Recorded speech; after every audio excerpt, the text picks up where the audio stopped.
ओम शांति। 1 जुलाई 2022 बाबा के महावाक्य। मीठे बच्चे, तुम्हें मास्टर प्यार का सागर बनना है। कभी भी किसी को दुख नहीं देना है। एक दो के साथ बहुत प्यार से रहना है। प्रश्न: माया चलते चलते किन बच्चों का गला एकदम घोट देती है? उत्तर: जो थोड़ा भी किसी बात में संशय उठाते हैं, काम या क्रोध की ग्रहचारी बैठती तो माया उनका गला घोट देती है। उन पर फिर ऐसी ग्रहचारी बैठती है जो पढ़ाई ही छोड़ देते हैं। समझ में ही नहीं आता कि जो पढ़ते और पढ़ाते थे वह सब कैसे भूल गया। बुद्धि का ताला ही बंद हो जाता है। गीत: तू प्यार का सागर है। ओम शांति। यह बाप की महिमा है और बच्चे जानते हैं कि भारत लोग तो ऐसे ही गीत गाते हैं। तुम बच्चे जानते हो कि बाप कितना प्यार का सागर है। सब पतितों को पावन बनाते हैं। सब बच्चों को सुख धाम का वर्षा देते हैं। तुम समझते हो हम वर्षा ले रहे हैं। आधा कल्प जब माया का राज्य है तो ऐसा प्यारा बाप नहीं होता है। बेहद का बाप प्यार का सागर है। प्यार का, शांति का, सुख का सागर कैसे है यह तुम अभी जानते हो। प्रैक्टिकल में तुम बच्चों को सब कुछ मिल रहा है। भक्ति मार्ग वालों को मिलता नहीं है। वह सिर्फ गाते हैं, याद करते हैं, अभी वह याद पूरी होती है। बच्चे सम्मुख बैठे हैं, समझते हैं बेहद के बाप का ही गायन है। जरूर वह बाप इतना प्यार देकर गए हैं। सत्युग में भी हर एक दो को बहुत प्यार करते हैं। जानवरों में भी एक दो में प्यार होता है। यहाँ तो वह है नहीं। वहाँ कोई ऐसा जानवर नहीं होते जो आपस में प्यार से न रहे। तुम बच्चों को भी सिखलाया जाता है। यहाँ प्यार के मास्टर सागर बनेंगे तो वह संस्कार तुम्हारा अविनाशी बन जाएगा। यहाँ सब एक दो के दुश्मन हैं क्योंकि रावण राज्य है। बाप कहते हैं कल्प पहले मिसल हूबहू तुमको अब बहुत प्यारा बनाते हैं। कभी किसका आवाज सुनते हैं कि यह गुस्सा करते हैं तो बाप शिक्षा देंगे कि बच्चे गुस्सा करना ठीक नहीं है। इससे तुम भी दुखी होंगे, दूसरों को भी दुखी करेंगे। जैसे लौकिक बाप भी बच्चों को शिक्षा देते हैं। वह होते हैं हद का सुख देने वाले। यह बाप है बेहद का और सदा काल का सुख देने वाला। तो तुम बच्चों को एक दो को दुख नहीं देना चाहिए। आधा कल्प बहुत दुख दिया है। रावण ने बहुत बिगाड़ा है। जो जिसके ऊपर चढ़ाई उतरते हैं उनको लूट लेते हैं। अभी तुमको रोशनी मिलती है। यह ड्रामा का चक्कर फिरता रहता है। अगर तुम ज्ञान के विस्तार को नहीं समझ सकते हो तो 2 अक्षर ही याद करो। बेहद के बाप से हमको यह वर्षा मिलता है। जितना जो बाप को याद कर कमल फूल समान पवित्र रहेंगे अर्थात विकारों पर जीत पाएंगे, उतना वर्षे के अधिकारी बनेंगे। विकार भी अनेक प्रकार के हैं। श्रीमत पर न चलना वह भी विकार है। श्रीमत पर चलने से तुम निर्विकारी बनते हो। मामेकम याद करना है और कोई को याद नहीं करना है। बाप इन द्वारा कहते हैं हे बच्चों, मैं आया हूँ, सबको ले जाने वाला हूँ। हर एक धर्म में नंबरवार है। पोप का कितना मान है। इस समय तो सब अंधश्रद्धा में है। तुम सिवाय एक बाप के और किसको मान दे नहीं सकते। सब आर्टिफिशियल हैं। इस समय सब पुनर्जन्म लेते लेते पतित बनते हैं। जो भी मनुष्य मात्र हैं उनको पिछाड़ी में पूरा पतित बनना ही है। पतित पावन नाम कहते हैं परंतु डिटेल में समझते नहीं हैं।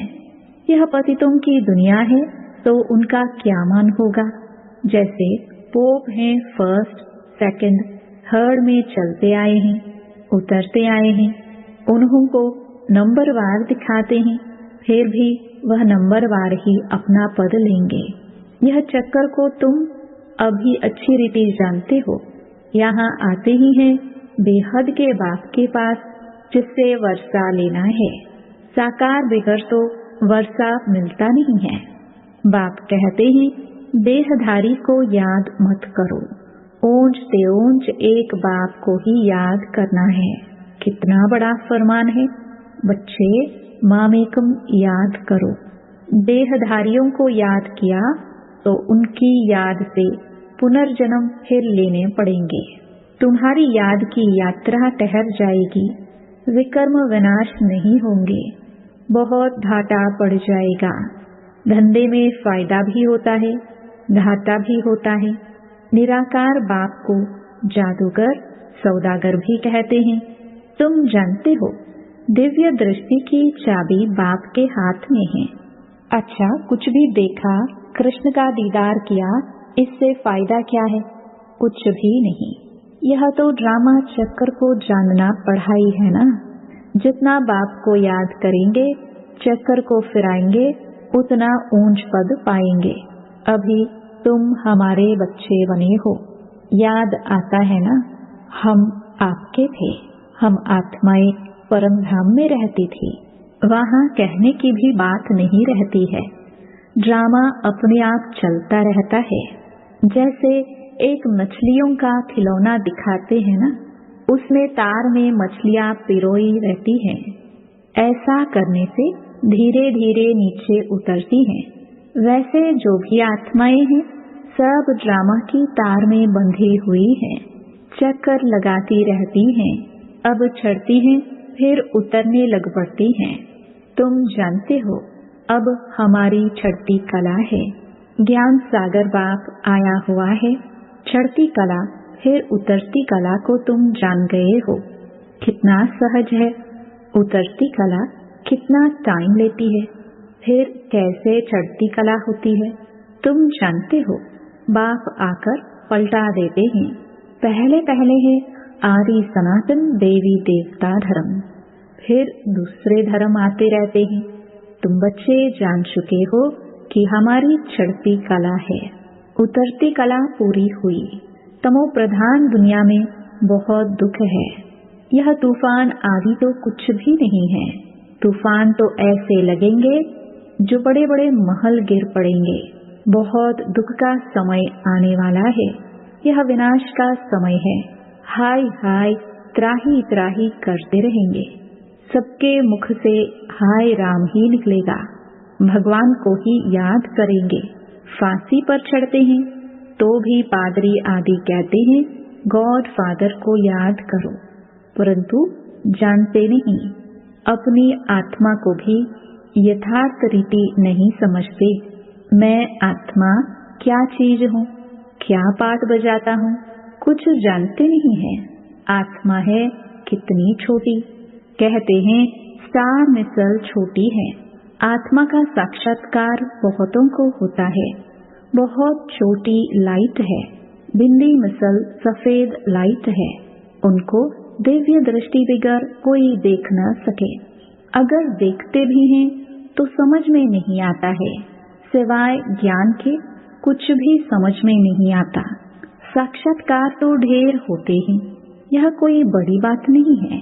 यहाँ तो बुद्धि से समझ सकते हो। बाबा यथार्थ रीति ही समझाते हैं और कोई की बुद्धि में यह बात नहीं है कि हमारी आत्मा में 84 जन्मों का पाठ नोंधा हुआ है। जो ब्राह्मण बच्चे बनते हैं उन्हों को ही बाप समझाते हैं और उन्हों के ही 84 जन्म होते हैं। दूसरे कोई की बुद्धि में बैठेगा नहीं। तुम एक्यूरेट समझते हो कि 84 जन्म का चक्कर है। पहले गायन है ब्राह्मणों का, मुख वंशावली ब्राह्मण है ना, यह और कोई नहीं जानते। ब्रह्मा कुमार कुमारियाँ ऑर्डिनरी बात हो गई है। कोई भी समझते नहीं है। यह संस्था क्या है, यह नाम क्यों पड़ा है। प्रजापिता ब्रह्मा नाम डालने से फिर क्यों क्या प्रश्न निकल ही जाएगा। तुम कह सकते हो शिव बाबा के बच्चे सब भाई भाई हैं, फिर प्रजापिता ब्रह्मा के बच्चे ब्रदर्स सिस्टर्स हैं। यह समझने से फिर प्रश्न नहीं आएगा। समझेंगे नई दुनिया स्थापन होती है। बरोबर ब्रह्मा द्वारा तुम पतित से पावन बन रहे हो। यह जो रक्षाबंधन आदि मनाया जाता है, यह पुरानी रस्म चली आती है। अभी तुम अर्थ को समझते हो। जो भी यादगार है सबका तुमको इस समय ज्ञान मिलता है। सत्युग में थोड़े ही रामनवमी मनाएंगे, वहाँ मनाने की बात ही नहीं रहती। यहाँ तो ज्ञान रहता ही नहीं। यह भी पता नहीं पड़ेगा कि हमारा उतरती कला है, सुख में जन्म लेते रहेंगे। वहाँ है ही योग बल से पैदाइश। विकार का नाम ही नहीं होता है, क्योंकि रावण का राज्य ही नहीं। वहाँ तो संपूर्ण निर्विकारी है, पहले से ही साक्षात्कार होता है। नहीं तो कैसे सिद्ध हो कि एक पुराना शरीर छोड़ दूसरा नया लेते हैं। यहाँ से तुम पहले जाएंगे शांति धाम। बच्चे समझते हैं वह हमारा घर है, उनको ही शांति धाम कहते हैं। वह तो हमारा अथवा बाप का घर है, जिस बाप को याद करते हैं। बाप से ही बिछड़े हैं, इसलिए याद करते हैं। सुख में तो बाप भी याद नहीं आते, है ही सुख की दुनिया। बाबा अपने धाम में रहते हैं, जैसे कि वानप्रस्थ में चले जाते हैं। दुनिया में तो जब बूढ़े होते हैं तो वानप्रस्थ ले लेते हैं, लेकिन परमपिता परमात्मा का बूढ़ा थोड़ी कहेंगे। बूढ़ा व जवान शरीर होता है, आत्मा तो वही है। आत्मा में माया का परछाया पड़ता है। तुम सब कुछ जान गए हो, आगे नहीं जानते थे। रचयिता रचना का राज बाप ने समझाया है। तुम बच्चे सामने बैठे हो, उनकी महिमा बहुत है। प्रेसिडेंट प्रेसिडेंट है, प्राइम मिनिस्टर है। सबके लिए अपना अपना पाठ मिला हुआ है। बाप ऊंच से ऊंच गाया जाता है, तो जरूर हमको ऊंच से ऊंच वर्षा मिलना चाहिए ना। कितनी समझ की बात है। जैसे बाप समझाते हैं, बच्चों को भी समझाना है। पहले बाप का परिचय देना है, वर्षा भी बाप से मिलता है। तुम्हारा है प्रवृत्ति मार्ग, तो बुद्धि में चक्कर फिरना चाहिए। सर्विस जरूर करनी है। दिन प्रतिदिन बहुत सहज होता जाएगा, तब तो प्रजा वृद्धि को पाएंगे ना। सहज मिलने से सहज निश्चय हो जाएगा। नए नए अच्छे उछलने लग पड़ते हैं, परंतु निश्चय बैठ जाता है। नंबरवार पुरुषार्थ अनुसार सबका पाठ चल रहा है। हर एक सच्ची कमाई करने का पुरुषार्थ कर रहे हैं। सच्ची और झूठी कमाई में फर्क तो रहता है ना। सच्चे रतन दूर से ही चमकते हैं। आजकल मनुष्यों को पैसे रखने की कितनी मुसीबत है। कहाँ छिपावे, कहाँ रखे। धन पड़ा होगा, समय ऐसे आएगा जो कुछ कर नहीं सकेंगे। तुम बच्चों का भी नंबरवार बुद्धि का ताला खुलता जाता है। कहाँ न कहाँ ग्रहचारी बैठती है, तो कोई न कोई संशय आ जाता है। पढ़ाई ही छोड़ देते हैं, समझ में ही नहीं आता। हम तो पढ़ते थे, पढ़ाते थे, अब क्या हो गया है। थोड़ा भी संशय आने से गला ही घुट जाता है। बाबा में संशय हुआ, विकार में गए तो एकदम से गिर पड़ते हैं। काम और क्रोध सबसे बड़े दुश्मन है। मोह भी कम नहीं है। ऐसे नहीं कि सन्यासियों को अपनी लाइफ की स्मृति नहीं रहती होगी, सब स्मृति रहती है। ज्ञानी तो आत्मा बच्चे इशारे से ही समझ जाते हैं, कैसे भोग लगाते हैं, कौन आते हैं, क्या होता है। सेकंड बाय सेकंड ड्रामा चलता रहता है। ड्रामा में नूंद है। जो कल्प पहले हुआ था वही करेंगे। इमर्ज होगा। ड्रामा का पाठ सेकंड बाय सेकंड खुलता जाता है। मुख्य है बाप की याद, जिससे विकर्म विनाश होंगे। जितना बाप की याद में लगे रहते, उतना विकर्म विनाश होते रहते। नहीं तो बाप धर्मराज रूप में साक्षात्कार कराएंगे। अभी भी बहुत हैं जो चलते चलते अनेक भूल करते रहते हैं। बताते नहीं है, नाम बहुत अच्छा अच्छा है, परंतु बाप जानते हैं कि कितना कम पद हो पड़ता है, कितनी ग्रहचारी रहती है। उल्टे विकर्म करके बाप से छिपाते रहते हैं। सच्चे के आगे कोई बात छिप नहीं सकती। तुम्हारा अब ऊपर में नूंढा जाता है। अंतर्यामी बाबा तो वह है ना। समझना चाहिए हम छिपाकर विकर्म करते हैं तो बहुत सजा खानी पड़ेगी। तुम ब्राह्मण निमित्त बने हैं संभालने के लिए। हमारे में ही यह आदत है तो ठीक नहीं।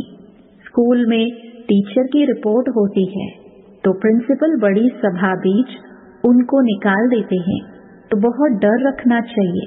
तुमको याद एक शिव बाबा को करना है। बाप कहते हैं मामेकम याद करो। तुमको तो बाप के पास जाना है, उनको याद करना है और स्वदर्शन चक्र फिराना है। और कोई को याद करेंगे तो तुम्हारी रूहानी यात्रा बंद हो जाएगी। अच्छा, मीठे मीठे सिखिलदे बच्चों प्रति माता पिता बाप दादा का याद प्यार और गुड मॉर्निंग। रूहानी बाप की रूहानी बच्चों को नमस्ते। धारणा के लिए मुख्य सार। पहला, माया की ग्रहचारी से बचने के लिए सच्चे बाप से सदा सच्चे रहना है। कोई भी भूल कर छिपाना नहीं है। उल्टे कर्मों से बचकर रहना है। दूसरा, श्रीमत पर न चलना भी विकार है, इसलिए कभी भी श्रीमत का उल्लंघन नहीं करना है। संपूर्ण निर्विकारी बनना है। वरदान, अपने चेहरे और चलन से सत्यता की सभ्यता का अनुभव करने वाले महान आत्मा भव। महान आत्माएं वह है जिसमें सत्यता की शक्ति है, लेकिन सत्यता के साथ सभ्यता भी जरूर चाहिए। ऐसे सत्यता की सभ्यता करने वाली महान आत्माओं का बोलना, देखना, चलना, खाना पीना, उठना बैठना, हर कर्म में सभ्यता स्वतः दिखाई दे गई। अगर सभ्यता नहीं तो सत्यता नहीं। सत्यता कभी सिद्ध करने से सिद्ध नहीं होती, उसे तो सिद्ध होने की सिद्धि प्राप्त है। सत्यता के सूर्य को कोई छिपा नहीं सकता। स्लोगन, नम्रता को अपना कवच बना लो तो सदा सुरक्षित रहेंगे। ओम शांति।